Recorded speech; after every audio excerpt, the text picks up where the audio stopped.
if you went back, to 2000, all a solar company was two guys in a pickup truck, they said, and that was sales, design, installation, the whole thing. And now we're seeing these big companies and people are really specializing. And so what I specialize in is getting people NABCEP certified. That's what I'm mostly known for. And also getting people to take the NABCEP associate exam, which is formerly known as the NABCEP entry-level exam. And so I go around, I go to places all over the world, and I teach classes, and my online classes, especially due to COVID, have really been taking off. The Clean Power Hour is brought to you by the Clean Power Consulting Group. I'm Tim Montague, your host. Today I have a very special guest on the Clean Power Hour. I'm very excited to bring you Shawn White.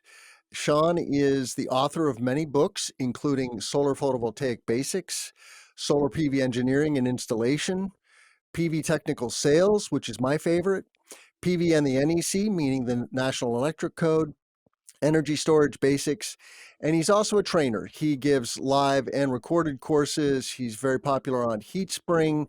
He's very popular on NABCEP. So if you're studying to be a NABCEP certified professional, you're going to run into this dude. Welcome to the show, Shawn. All right. Thanks a lot, Tim. Yeah, thanks for having me on here, and thanks for the great introduction. Well, it really is a treat to meet such a OG in the solar industry. So thank you for coming on the show, and thank you for producing so many wonderful materials.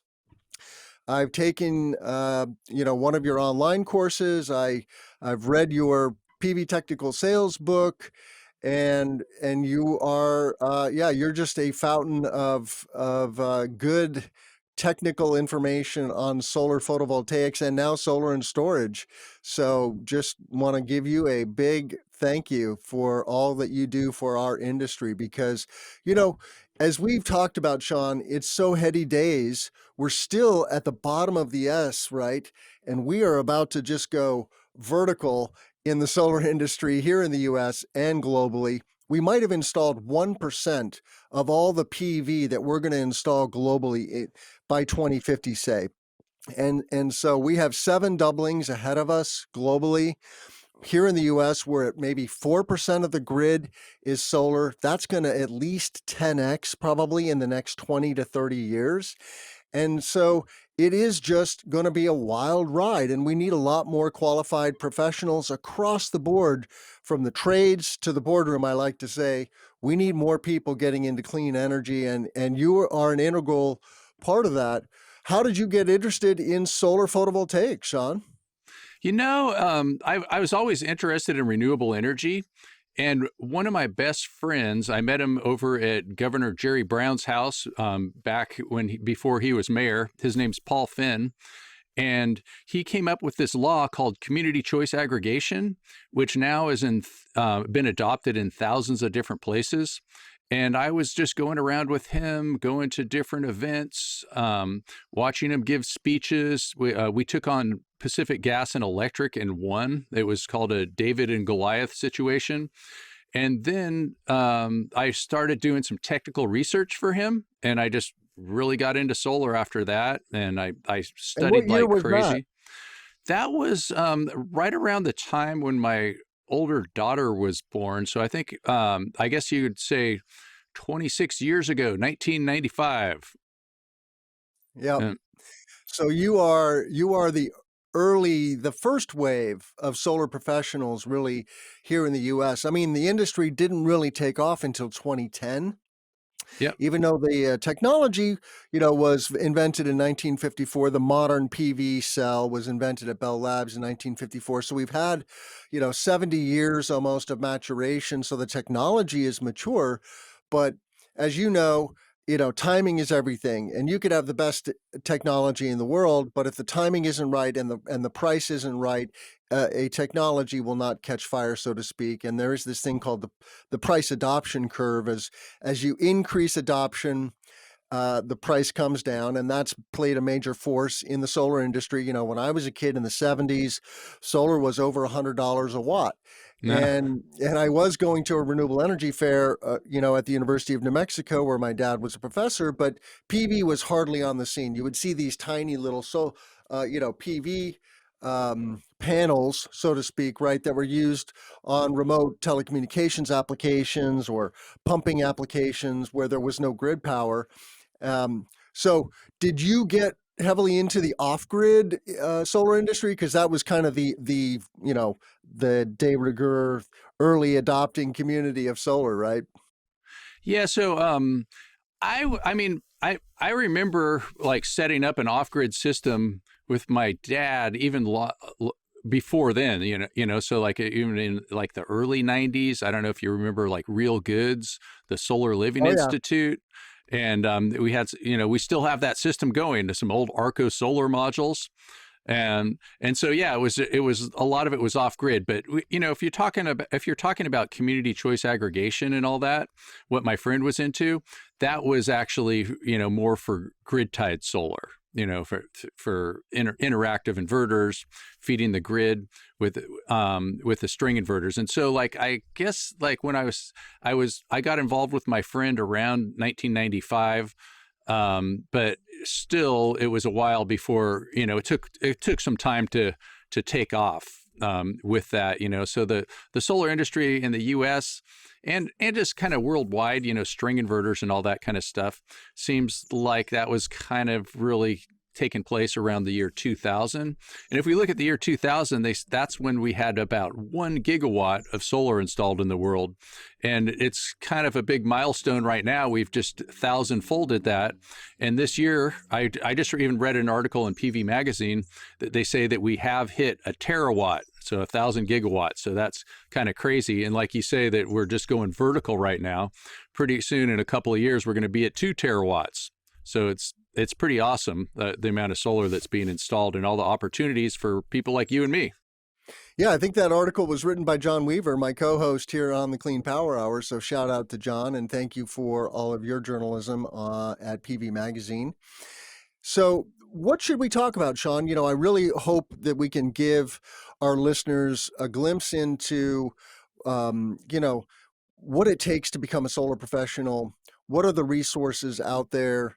And what is the future of solar? I look forward to talking with you about, building integrated uh, agrivoltaics, some of the emerging trends that we see. But big picture, what are your thoughts about becoming a solar professional? Yeah, in this industry, like if you went back, to 2000, all a solar company was 2 guys in a pickup truck, they said, and that was sales, design, installation, the whole thing. And now we're seeing these big companies and people are really specializing. And so what I specialize in is getting people NABCEP certified. That's what I'm mostly known for.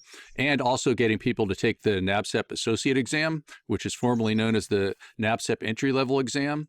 And so I go around, I go to places all over the world, and I teach classes, and my online classes, especially due to COVID, have really been taking off. Some people say that I started COVID just so it would give me more business, but I try to make my classes as fun as possible, and I mess around like that a little bit too. So so there's just a lot of different things that people can specialize in, but I think that anybody in the solar industry should at least have the basic knowledge, from the secretaries to the CEOs. And that would be somebody that would be studying for something like the associate exam, the NABCEP PVA, the PV associate exam. And I've done a lot of classes, a lot of these different boot camps, preparing people for the associate exam. In fact, coming up pretty soon is going to be the NABCEP conference. And so it's the Continuing Education Conference. And I'm going to be teaching the associate class there again, which is going to be a lot of fun. We're going to be down there in Phoenix. Yeah, I'm looking at the NABCEP website right now. That's nabcep.org, North American Board Certified Energy Professionals. That is the gold standard for certifications for the solar PV industry. And they have their annual CEU conference in Phoenix this year at the Sheraton in Phoenix. Yep. Yeah, do you know the And dates? it's sold out, and it's going to be let's see, I have it on my calendar right here. It's going to be the 28th of March until the 31st. So that's going to be encompassing my birthday, everybody. Ooh, awesome. And And and it's a lot of fun. We did the last one, I think it was in Knoxville, Tennessee, and it was kind of surprising how during COVID and everything, it seemed like they broke all records for all the amount of people that signed up for the conference. and and so there, it's just a good place to go and see all the professionals. And NABCEP's a lot of technical people too. So maybe I should talk a little bit about some of the different certifications that they have. Yeah, And why don't you? the gold standard one is the PV installation professional, and they have acronyms for all these things. And so it's called the PVIP, and that's the most difficult certification that they have. I used to be on the exam committee for the PVIP, so I helped them write some questions for that and some of the different material. It's been a while now since I was doing that, but I do know how they, write all these different test questions.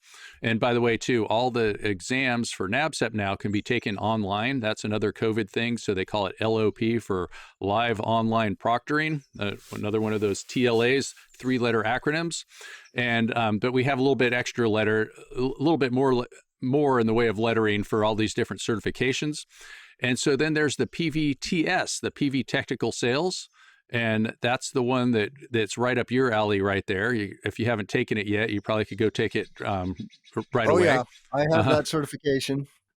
You have that one. That's great, Tim. Yep. And then, of course, I remember when they first came out with the PV Technical Sales, I think I might have been the first one to take it because I was all ready and I signed up. And as soon as that day became available, I took that exam. And then there's some specialist certifications that they came up with a few years ago, and one of them is the PVDS, the PV Design Specialist, the PV Installer Specialist, PVIS, and the PV Commissioning and Maintenance Specialist, PVCMS. And then they have a PV Inspector certification, so they call that the PV System Inspector, PVSI.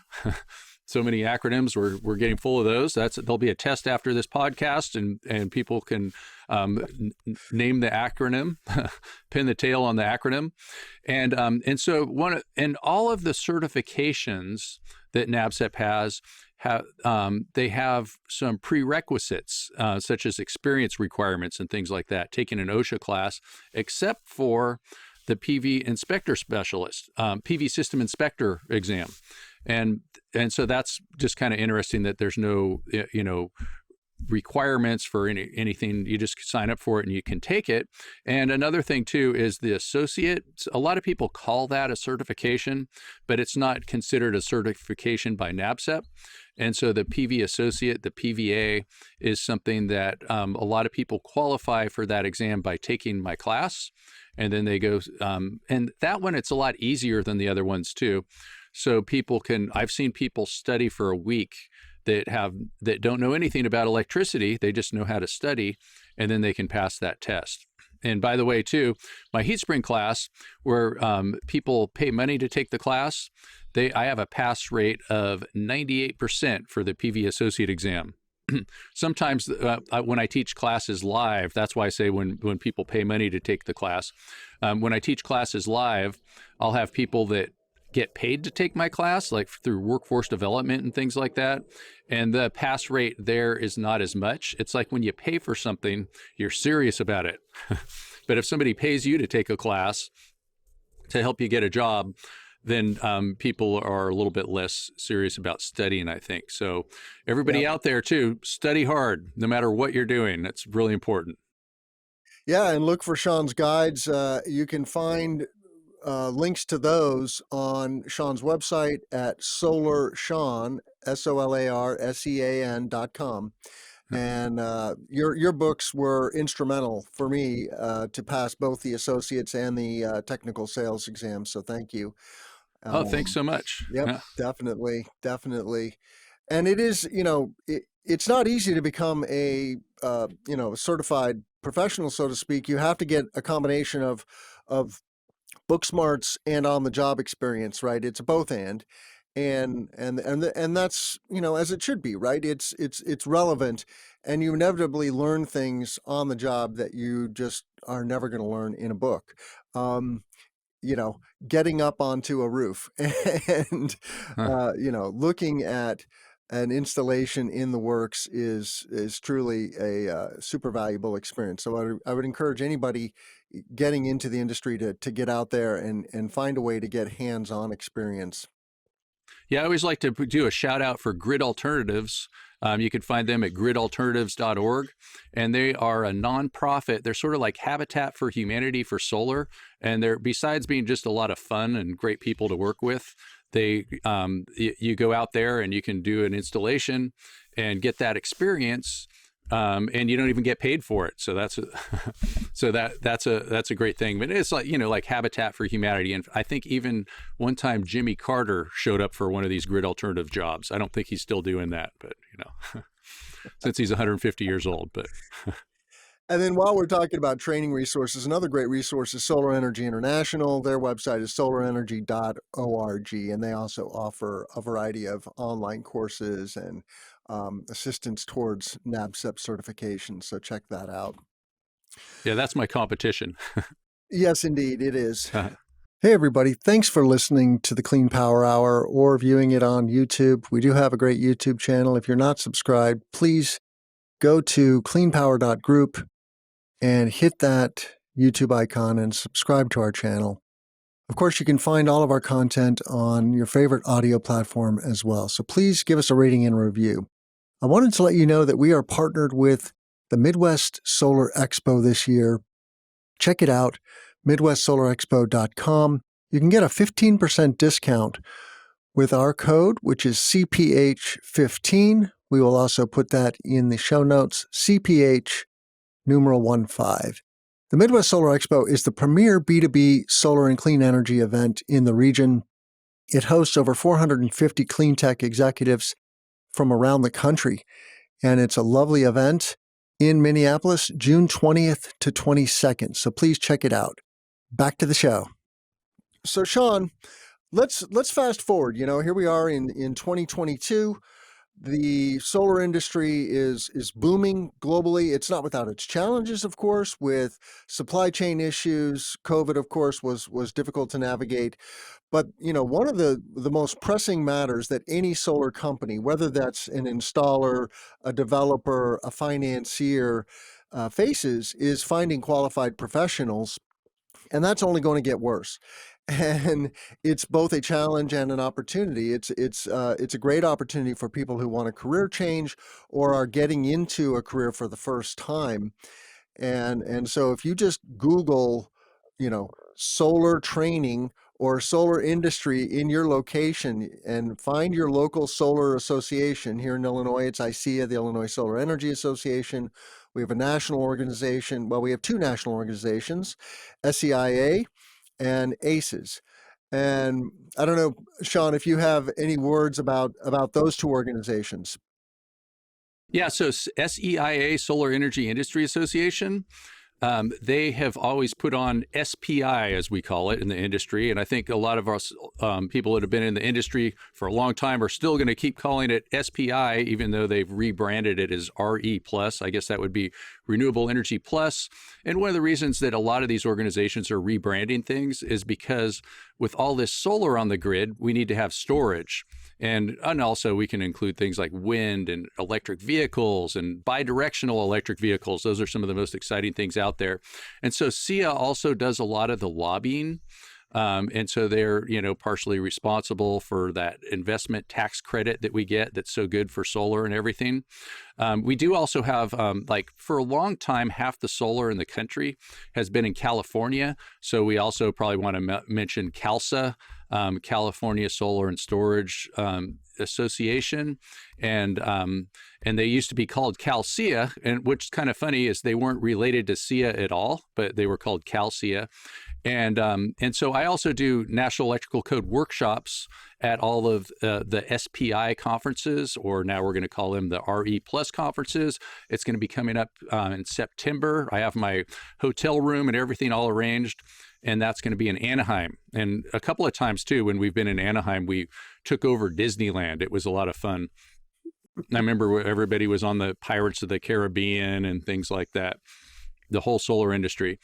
And And so that's the one that's put on by Seia, and some of the things that they do, they're really good at lobbying. And then the other one that you mentioned was ASIS. And I'm pretty involved with ASIS, American Solar Energy Society. And they also have and they are actually the first solar energy organization. In fact, I believe they came about somewhere around the same time they invented Bell Labs invented the solar cell, as you mentioned, 1954. Fortunately, I'm not old enough to know what happened exactly during that time. But so there's the International Solar Energy Society, and we call it ISIS. And they're the original ISIS, and they refuse to change their name just because of some crazy terrorists out there. But I do have an ISIS card, so when I do classes in different countries, I always bring that with me, because if I get kidnapped, I figure it'll get me out of trouble there. And then I'm on the board of directors of NorCal Solar. In fact, I'm going to soon be president of NorCal Solar, and that's an ASIS division for Northern California. And so I've been pretty active with them for quite a while, and so also ASIS has a lot of local chapters. And so wherever you are, anybody listen to this, join your local ASIS chapter. And then you can also, if you're in a different country too, you can get involved over there. I remember I signed up to be in the ISIS chapter in the Philippines when I was spending a lot of time working over there. I've done a lot of work for their utility. They're called Meralco. It's kind of funny that the Philippines, they copy the National Electrical Code so good that they even have the temperature correction factor for voltage going down to 40 below zero. And the only place to get 40 below zero in the Philippines is probably being about 40,000 feet in the air. That's funny. You mentioned ISIS, International Solar Energy Society. That's ises.org. We'll put all these links in the show notes. And then Great. American Solar Energy Society, ases.org. And then there's IRENA also, the International Renewable Energy something, right?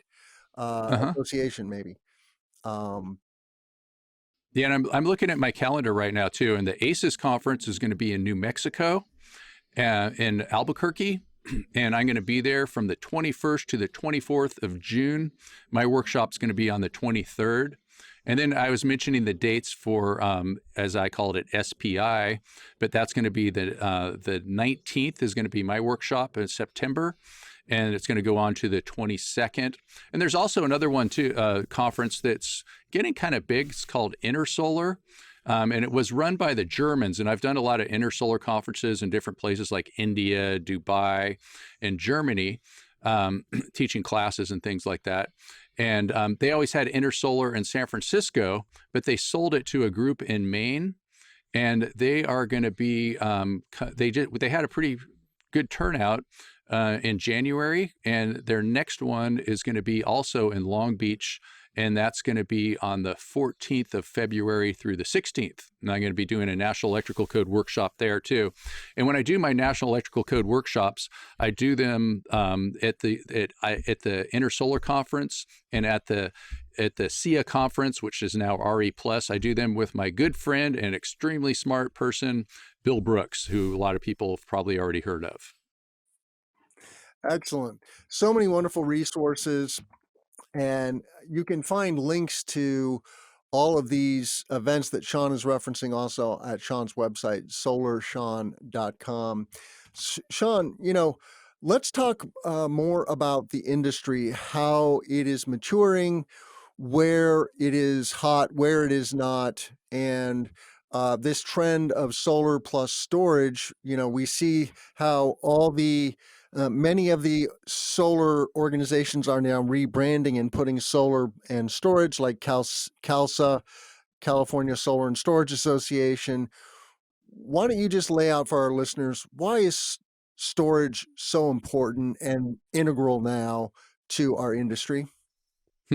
Yeah, so one of the funny things that I heard about, I think it was even about 5 years ago, is one of my friends, Marvin Hammond, was mentioning that storage is the new solar. So the way that solar just grew so fast from nothing to something.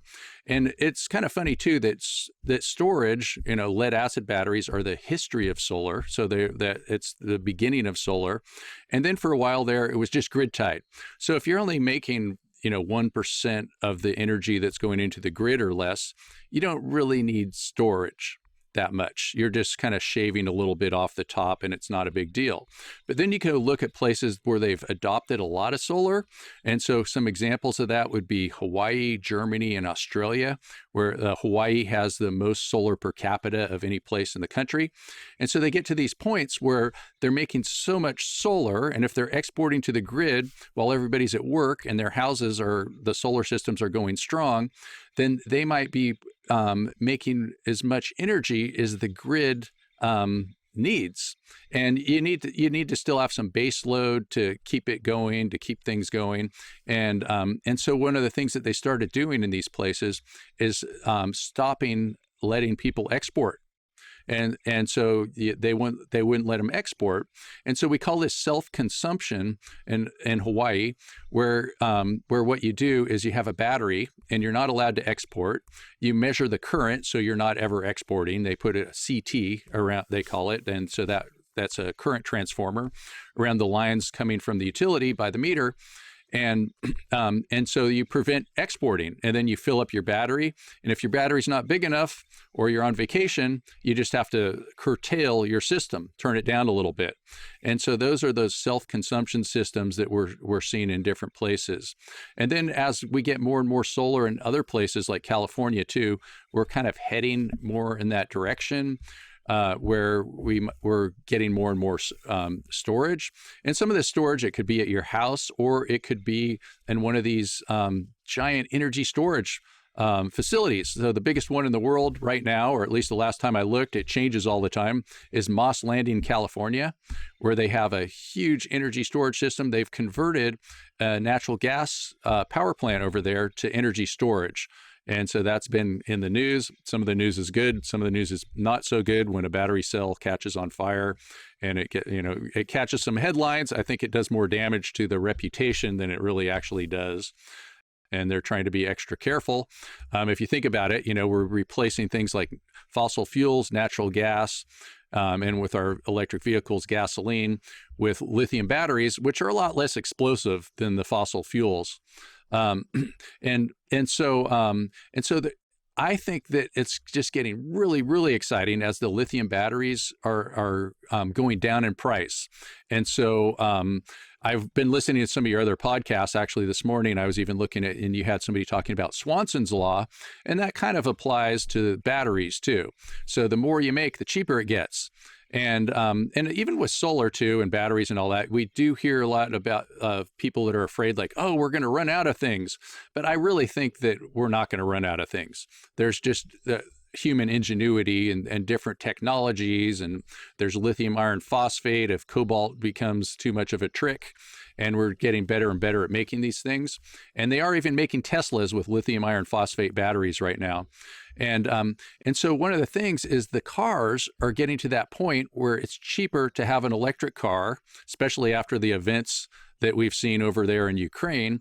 It's getting to be cheaper to have an electric car than it is to have a gasoline car. And a couple of years from now, it's going to be way cheaper to have an electric vehicle if they can make the batteries fast enough. And so we're seeing the biggest buildings in the world being these huge, giant lithium-ion battery factories. And then we're going to have this huge demand for electricity. Maybe it's going to double, maybe it's going to triple to charge our cars. And so one of the things that we're going to have, I think it's just a no-brainer, is we're going to have bidirectional electric vehicles that can support the grid. And it's going to happen just because there's the need. And I think that there's going to be a whole lot of opportunity for people that can make the software. The key word is AI, for artificial intelligence, but just people that can make the software and figure out where to send the electricity to the battery, when to turn off an air conditioner for 5 minutes, when to make your car go towards the grid. And we're not talking about like your car battery being dead when you need to go to work in the morning. There's there's ways that we can program it so that doesn't happen. And a lot of times too, it's just going to be, we're going to need less than 5% of the capacity of that battery to make things work. And so I have an electric car, and I try to keep it between 80 and 20%. And usually it's probably between 80 and 60%, just because, that's just usually where it is. And I've never had, range anxiety unless I forgot to plug it in, or one time I went to the airport and there was no chargers and I was planning on filling up my battery. So that was not a good thing, but it's the best car that I ever have. I have a 2015, I bought it used, Model S, 85 kilowatt hour battery. And if you really look at the price of that battery in the car, it would have cost me more, for buying this used car than to buy 85 kilowatt hours of power walls to put on my wall. Mm-hmm. So it's kind of funny how and I've seen some other articles on this too, where people are running the numbers, how it's cheaper to actually buy the car and get some wheels with it, or an equivalent price, mm-hmm. than it is to, buy something and stick it on your house. So it's kind of funny. And so all of these electric vehicles, I think, eventually are going to be able to support the grid. I bought my car from somebody that was working at Tesla, and he was kind of higher up. And he told me, he's like, yeah, pretty much it's a software issue. It's like this car already can feed the grid. They just need to reprogram it. And yeah, I'm glad you mentioned V2G, vehicle to grid. There's many applications for batteries, as Sean has pointed out here. They can absorb extra energy from a solar array or a wind farm during the day whenever those resources are available, and then be available for use at a later hour. And then for resiliency, having a battery in your garage, whether that's a stationary storage, a power wall, or similar product, or of an electric vehicle with a ginormous battery. You mentioned your car has an 85 kilowatt hour battery. That's several days worth of power for the average home in the US.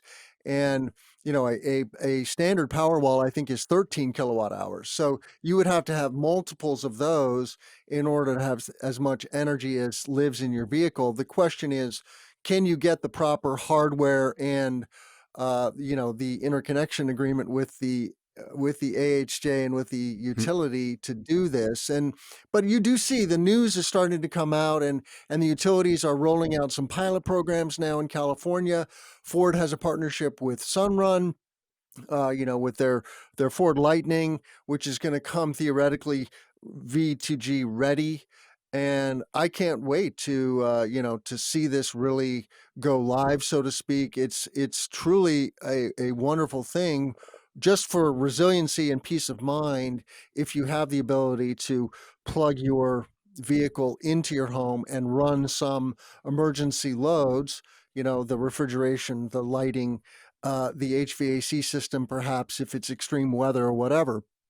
So that day is coming. And you mentioned that, today a small percentage of cars are electric, but the day is coming when all new cars are going to be electric, because they're going to be more economical.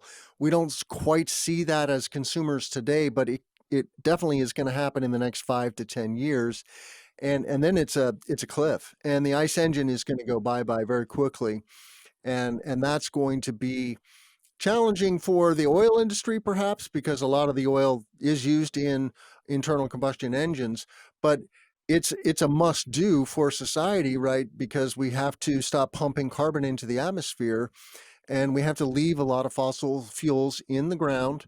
We love those things. We want to save them for a rainy day, and leverage the technology that we have that is now mature and the most affordable. Let's talk about the economics of solar and solar plus storage, Sean, because that's really one of the driving factors now, is that solar and wind are the cheapest new sources of power on the grid. And that's why the utilities and many other entities are adopting them into their plans, their IRPs, where they're planning for the future of the grid.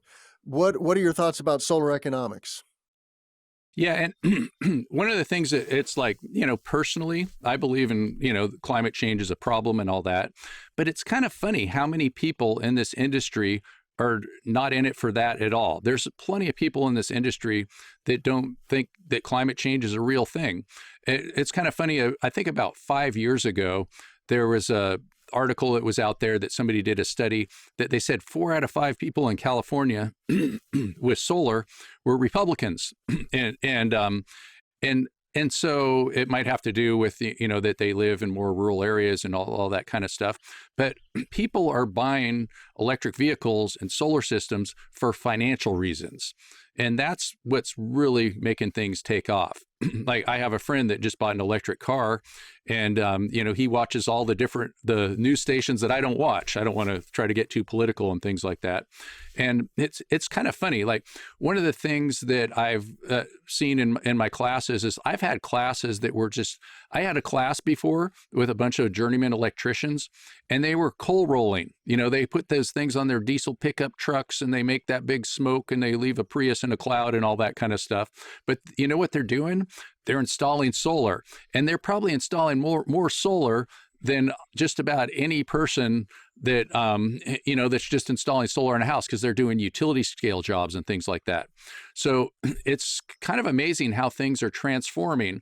And if you look at my car, it's the fastest accelerating car out there. I never have had anybody beat me at a stoplight. I'm not saying that I go over the speed limit, but that acceleration is pretty quick. At least I haven't had a ticket recently.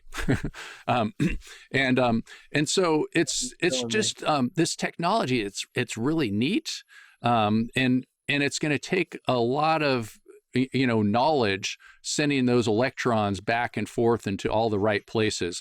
And I just can't say enough of how much that I think that EV to grid is going to be the way of the future. And it's sort of like economically, it just has to be, because there's going to be such a demand for electricity. The utilities are going to want it because they're not going to be able to give us electricity any other way. I've heard some people say that, an electric car is equivalent of a house, or, as far as how much electricity it uses.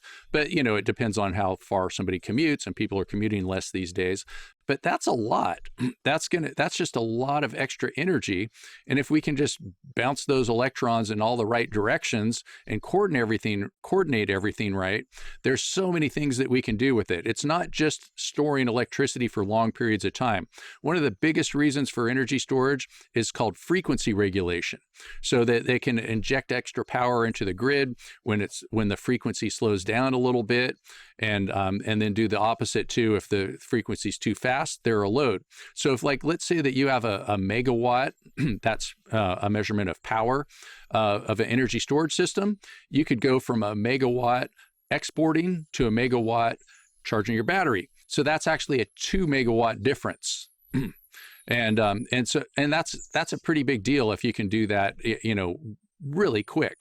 So one of the things that they'll do for, to affect the power quality of the grid right now, or traditionally, is natural gas. And it takes a while for these things to ramp up and ramp down. They call that a ramp rate. And with the energy storage systems, they can ramp up and ramp down just really quick. There's lots of different energy storage technologies out there too, besides lithium-ion batteries. But I think that just like with silicon solar, they're the ones that are ramping up first. Speaking of ramping, and so that's why the price is just right for lithium-ion batteries. Yeah, you did a good job addressing the value stack. So there is a stack of values that storage provides. It can provide resiliency, it can provide frequency regulation or grid services, and several other values. It's all geographically specific, so you have to know the local rules and regulations and find a consultant perhaps who specializes in storage. A company called STEM is well known in the California market. Here in the Midwest, we prefer Intelligent Generation. Check them out, Intelligent Generation. And they're a local Chicago company that really understands the storage market. And we have very generous incentives in Illinois now for storage, for stationary storage, Sean. We have $250 per kWh. So the battery is cash positive in 2 years. And, that is one of the barriers to entry, is that storage adds cost to a solar project. Solar's not cheap. It is penciling in certain markets wherever energy is expensive, first and foremost. That's why you see high penetration in California and Hawaii and some of the East Coast states like New York and Massachusetts and New Jersey, where power is expensive, solar energy is worth more, and you're going to get cash positive faster. Here in the Midwest, we have very cheap power, and so we use subsidies called SREC, Solar Renewable Energy Credits, to boost the price or boost the value of solar energy, and then it pencils faster for consumers, and it's a win-win. We get to adopt more solar onto the grid, meet our renewable portfolio standard, create jobs, and reduce our load of pollution, both harmful pollution directly, burning fossil fuels is bad for humans, but then also slowing climate change, which is now becoming an existential threat as humans have kind of woken up in the last 10 years to that.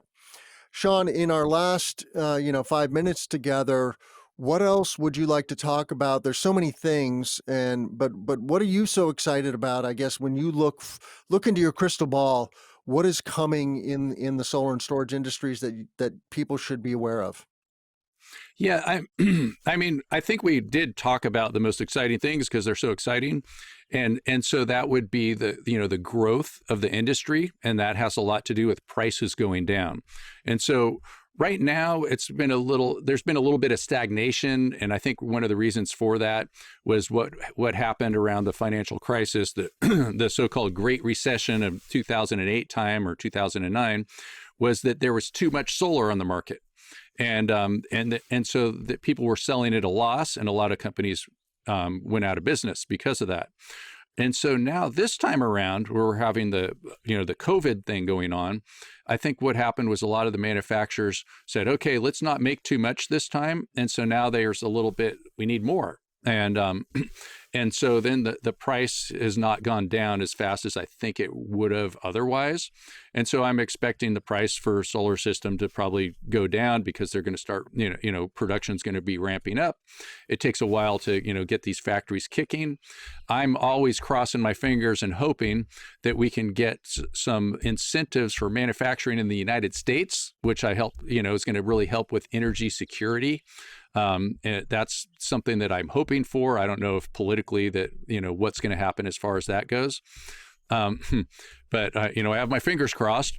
And then, and then also, like, as I was saying too, things like vehicle to grid and virtual power plants. And so a virtual power plant, otherwise known as the acronym VPP, they have a lot of these in Europe and things like that.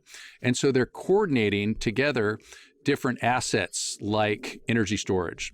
And so when we're going to have virtual power plants, you're going to have like somebody that's your provider. It would be like a company, and they negotiate with the utility, and then they will import and export electricity from your assets. And so from your energy storage, from your car, from your photovoltaic system, and also be able to perhaps control loads and things like that. And so that's going to be complicated. I almost think it's going to be like the next Google, or the big thing and I'm wondering where to put my money if somebody can figure all this kind of stuff out.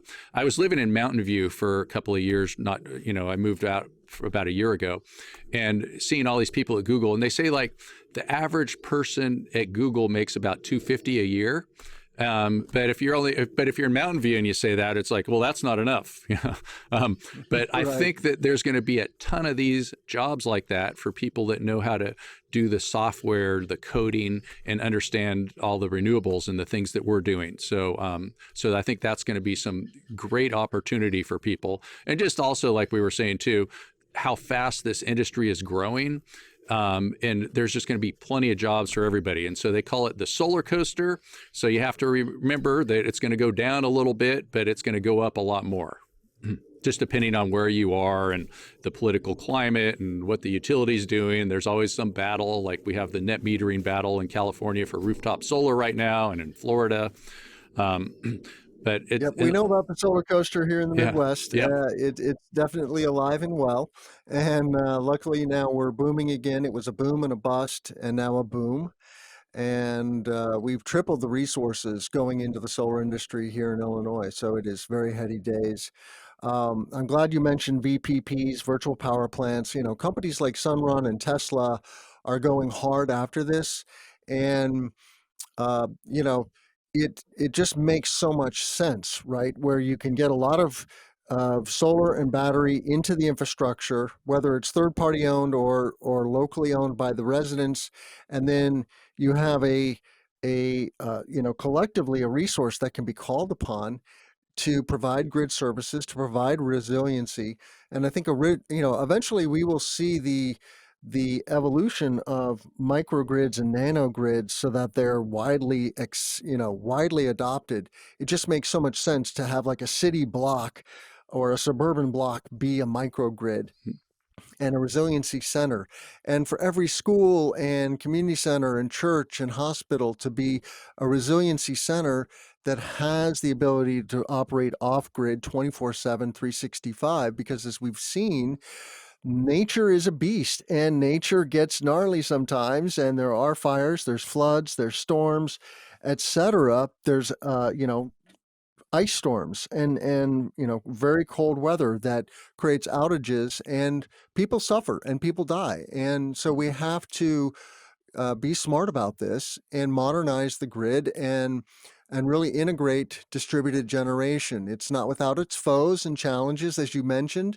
The net metering fight that's going on in California is pretty amazing, that even in this day and age, the utility has the gumption to push back so hard.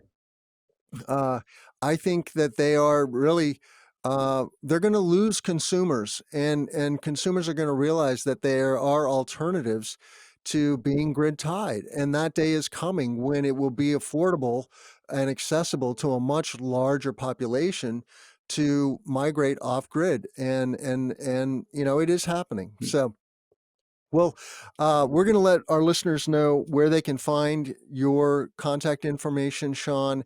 I want to mention that we have a partnership with Midwest Solar Expo, June 20th to June 22nd. This is a well-known conference here in Minneapolis in the Midwest. And go to MidwestSolarExpo.com. We have a discount code here at the Clean Power Hour. We'll put that in the show notes as well. And it's a great place to network with solar financiers, solar developers, manufacturers, and solar installers. So the full spectrum of the industry, and then, of course, policy experts. So check it out, Midwest Solar Expo. You can find all of our content at the Clean Power Hour at our website, which is cleanpower.group. And then click on the podcast tab or click on the YouTube channel icon and subscribe to our YouTube channel. Please give us a rating and review on Apple Podcast or Spotify. Those are the two most popular audio platforms for podcasts. And what that does is it helps other people find this content, plain and simple. This is, for all intents and purposes, a public service to the public to get more and better information about the solar, storage, wind, and other clean energy resources. So please check out our content and give us a thumbs up. Sean White, I want to thank you so much for coming on the show today. Master trainer, NABCEP certified solar professional. And you can find all of Sean's stuff at I better get this right, solarsean.com. That's right. Yeah. All right. And if anybody wants to take my classes, just go to solarsean.com, find me. I have them online, and you can get me in person too. Thanks so much, Tim. Thanks for having me. This has been a lot of fun. All right. Have a great day, everybody. I'm Tim Montague. Let's grow solar and storage. Let's grow.